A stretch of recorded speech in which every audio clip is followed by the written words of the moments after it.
L'interview cette semaine, c'est avec Charles Paviot. Bonsoir. Bonsoir. Vous êtes le directeur technique des Caïmans 72. Les Caïmans 72, c'est le club référence en Sarthe pour le football américain. On verra dans quelques instants qu'on ne fait pas que du football américain aux Caïmans 72. Le football américain, est-ce qu'on peut rappeler à nos téléspectateurs qui ne connaîtraient pas forcément cette discipline ce dont il s'agit? Qu'est-ce que le football américain? Comment vous pourriez décrire ce sport à nos téléspectateurs? Alors pour les gens qui connaissent le rugby, c'est ce qui s'en rapproche le plus. En fait, c'est un cousin éloigné qui est un sport de gagne-terrain avec du contact. Dans le football américain, on a des contrats pour gagner du terrain. Voilà. Et puis on peut avancer par la passe ou par la course, qui donne des actions assez spectaculaires. On a une équipe en attaque, une équipe en défense, pardon, et on joue à 11 contre 11. Et la grande différence avec le rugby, c'est qu'on peut faire une passe en avant. C'est là aussi sont autorisés et c'est ce qui rend ce sport assez spectaculaire. On voit d'ailleurs quelques images au stade Auguste Delaune, donc sur cette magnifique pelouse synthétique. Comment se porte le club des Caïmans 72? Et c'est jamais mieux porté qu'aujourd'hui. C'est incroyable. Là, on a déjà dépassé les 250 licenciés alors qu'on est en début de saison et on est un sport qui accueille des gens un peu toute l'année parce que il y a des gens qui apprennent notre existence au fur et à mesure de toute l'année. Donc on accueille encore du monde jusque tardivement. On a déjà dépassé les 250 licenciés et on est rempli dans toutes les catégories sur les 3 disciplines. Il y a le foot américain et le flag, mais il y a également le cheerleading qui accueille cette année 50 licenciés. Alors le cheerleading, qu'est-ce que c'est exactement? Alors c'est un sport, c'est de l'acro-sport en fait. Enfin, c'est une discipline acrobatique de danse qui à l'origine était une discipline d'accompagnement des équipes puis qui s'est vraiment développée et qui attire énormément de jeunes filles en général, plutôt féminins, mais pas que. Donc elles ont des compétitions, un championnat de France, ça se fait devant un jury, dans des grandes salles avec beaucoup d'équipes. Et c'est un sport qui est très en vogue. Donc notre section a 2 ans et demi, on a voilà, une cinquantaine de licenciés. Donc on est très content, très fiers de ce qu'ils font. Et puis sur le flag et le football américain, là on continue notre progression. On a à peu près 25% de licenciés supplémentaires par an là, depuis 4 ans maintenant. C'est énorme. Donc c'est très important. Le flag, la différence avec le football américain? Le flag, il n'y a aucun contact. Les jeunes portent une ceinture avec des scratchs et ce qu'on appelle le déflagage, le fait de tirer sur le flag c'est le drapeau en anglais, se substitue au plaquage du football américain. En revanche, on garde l'essence de ce sport avec les passes vers l'avant, avec les touchdowns, les quarterbacks, les contrats de gagne-terrain.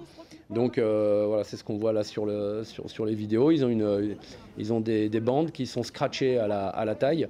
Et pour arrêter un joueur, on lui enlève une de ces bandes. Mais il y a 0 contact, donc en fait les équipes sont mixtes. Et là sur le tournoi que nous avons gagné à Paris, qui est donc organisé par la NFL, les équipes sont mixtes. Donc il y a toujours au moins une fille sur le terrain. Oui, et c'est d'ailleurs l'actualité récente du club des Caïmans 72. C'est que les jeunes du club, les moins de 12 ans, qui représenteront donc la France aux États-Unis dans quelques semaines. Expliquez-nous. Bien, alors déjà, faut savoir que le flag va être olympique en 2028. Et c'est ce qui est à la genèse à Los Angeles. Et c'est ce qui vraiment est à l'origine de ce dispositif. La NFL a conclu des contrats avec plein de nations, dont la Fédération française. Et dans le pack, on peut dire, il y a la qualification de la meilleure équipe nationale sur la catégorie U12 pour un tournoi à Orlando qui a lieu en marge du Pro Bowl, qui est le All-Star Game de la NFL, donc qui regroupe les meilleurs joueurs de la saison de NFL. Et donc on a une douzaine d'équipes à travers le monde déjà qui ont participé l'année dernière. Et puis cette année, nous avons de nouveau remporté le championnat de France U12, donc c'était la semaine dernière au stade Jean-Bouin. Et nous voilà repartis pour un tournoi à Orlando. Et il y aura au moins, je pense, 15-16 équipes minimum. Et ça vient de tous les continents. 2 années de suite, Oui. Ça veut dire qu'il y a du potentiel parce que c'est une discipline qui s'adresse aux jeunes et vous avez d'ailleurs mis au sein des Caïmans 72 l'accent avec le flag sur la jeunesse, sur la formation. Tout à fait. Ça fait 4 ans qu'on est parti sur un nouveau cycle et un gros projet de développement qui est porté non pas par les Caïmans mais par le comité départemental de la Sarthe de football américain et qui a créé qui a un championnat départemental qu'on appelle la Jungle League, qui est un dispositif qui a déjà existé à la fin des années 90, puis qu'on a repris au goût du jour. On a d'abord commencé par implanter des clubs dans les quartiers, puis on a fait énormément d'animations scolaires. Ça a permis à nos jeunes des Caïmans et des autres clubs créés de pratiquer beaucoup, souvent, régulièrement. Et c'est ce qui c'est ce qui a permis de faire monter le niveau en fait. Et c'est pour ça que nos jeunes en Sarthe sont un peu au-dessus des autres depuis 2 ans, quoi. Il y a combien de clubs en Sarthe de football américain et ou flag football? Un seul club de football américain, il y a 3 clubs de flag, et puis le comité travaille sur la création de nouvelles structures, sachant que, par exemple, on a mis en place là récemment un label départemental qui s'appelle Choisis ton camp, et toutes les écoles avec lesquelles on travaille, on leur propose de choisir un nom, un logo, des couleurs, et on leur offre des kits flag.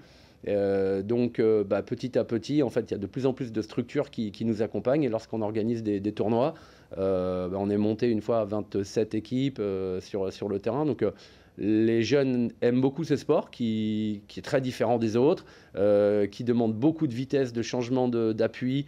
Et puis, il y a le côté tactique aussi qui est différent des autres sports. Donc, ça plaît beaucoup. Là, on voit par exemple Baptiste, qui est un de nos meilleurs éléments. Lui combine aussi le foot à côté au FC Le Mans, et je pense qu'il trouve un équilibre entre les 2 sports. C'est une discipline, le flag football, qui est destinée aussi à se poursuivre plus âgé quand on passe les 18 ans chez les seniors, ou est-ce que c'est une porte d'entrée vers le football américain? C'était à l'origine une porte d'entrée uniquement. Au niveau scolaire, il y a presque un siècle déjà aux États-Unis. Mais comme beaucoup de sports, il s'est développé. Et puis, du coup, par exemple, les Jeux Olympiques vont concerner un public adulte. Donc, féminin et masculin. Il n'y aura pas de mixité sur les JO.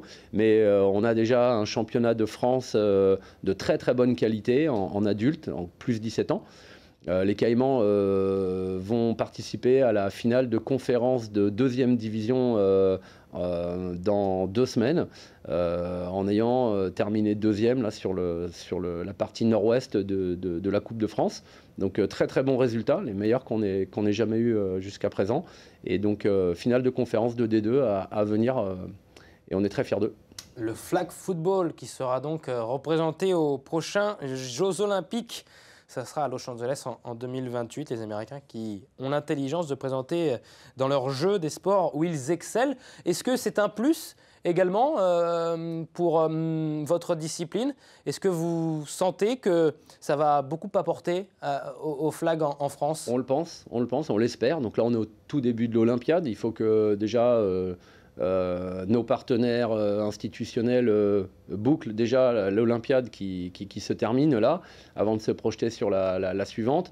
Mais on est persuadé qu'on va avoir un bel effet loop sur cette discipline, et que l'attrait va aller en augmentant sur les 4 années à venir. Et on sait aussi que ça sera de nouveau olympique pour 2032 à Brisbane. La NFL a déjà ouvert des bureaux là-bas. C'est donc ils ont l'intention d'être présents sur l'Olympiade suivante. Donc on est parti pour probablement 8 ans d'olympisme dans le flag football. Et pour nous, c'est vrai que ça va être une belle exposition. Il y a une chance que le football américain, mais aussi le flag, gagne en popularité en France? C'est déjà le cas. Déjà le cas. D'année en année, vous le sentez? On a 3 disciplines, comme je vous le disais. Le cheerleading explose, mais le flag a une progression bien plus importante que le football américain.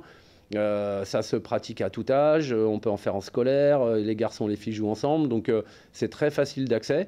Ça plaît beaucoup, et donc on voit l'augmentation des chiffres de licences, de nombre de clubs.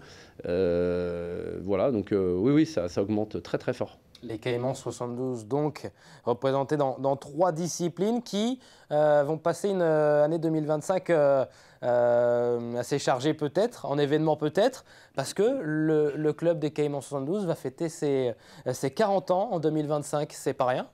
C'est pas rien du tout, même. C'est un bel exploit parce qu'on connaît toutes les difficultés déjà de faire perdurer un club dans tous les sports, quels qu'ils soient. Le foot américain demande énormément de moyens humains, de moyens techniques, de matériel. Voilà, il y a peu de sports où on se déplace à 45, 50 sur une rencontre. Les déplacements sont assez loin, donc il y a un côté financier qui entre en compte. Donc on a eu la chance d'avoir pendant 40 ans des partenaires institutionnels, des partenaires privés qui nous ont fait confiance et qui continuent de faire confiance. Vous soulignez tout à l'heure le terrain synthétique. La municipalité nous a mis à disposition un terrain qui est le plus beau de France actuellement. Ouais. Donc, vous voyez, la confiance est là. Et les familles nous font confiance. On voit que les licenciés augmentent chaque année. Donc, on est très content. On est le 6e plus vieux club encore en activité, puisqu'il y en a eu d'autres, mais qui ont disparu. On est le 6e plus vieux encore en activité en France. Et donc le plus grand club de l'ouest de la France avec Rouen, il me semble. Oui, clairement. Clairement, en termes de licenciés, parce que là on parlait des licences compétition, mais après il y a toutes les licences découvertes qui vont venir suite aux animations scolaires. On tourne à 600, 700 licences à la fin de l'année, quoi. Et en un mot très rapide, en football américain, l'équipe 1 vise toujours d'évoluer au plus haut niveau en France. Là, l'équipe évolue en division 2 nationale. L'objectif, c'est d'aller chercher une place parmi l'élite? Tout à fait. Alors, on y va sagement, avec nos moyens aussi. Après le titre de 3e division nationale gagné en 2022, on a donc effectué 2 saisons en 2e division. Le but, c'est de monter un jour, de retrouver l'élite qu'on a connue à la fin des années 90. Mais ça demande un peu de temps, ça demande des moyens. Donc l'objectif pour cette année serait d'atteindre les playoffs de 2e division. Et on va avoir fort à faire, puisqu'on aura l'équipe des Lions de Bordeaux qu'on voit là à l'écran. On aura l'équipe des Kangourous de Pessac, dans la région bordelaise. Et puis les Corsaires d'Evry.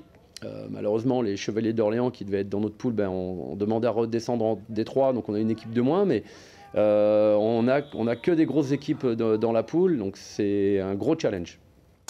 Affaire à suivre donc, avec un début d'année 2025 chargé pour les Caïmans 72. Il y aura en plus le déplacement aux États-Unis pour les moins de 12 ans concernant le flag football pour représenter la France donc de l'autre côté de l'Atlantique. Merci beaucoup d'être venu sur notre plateau. Je rappelle que vous êtes le directeur technique des Caïmans 72. Merci beaucoup Charles Paviot. On fait une courte pause dans 72 Sports. On revient pour parler du cross de Montfort-le-Génois, le cross country avec son organisateur Dimitri Dubois. A tout de suite.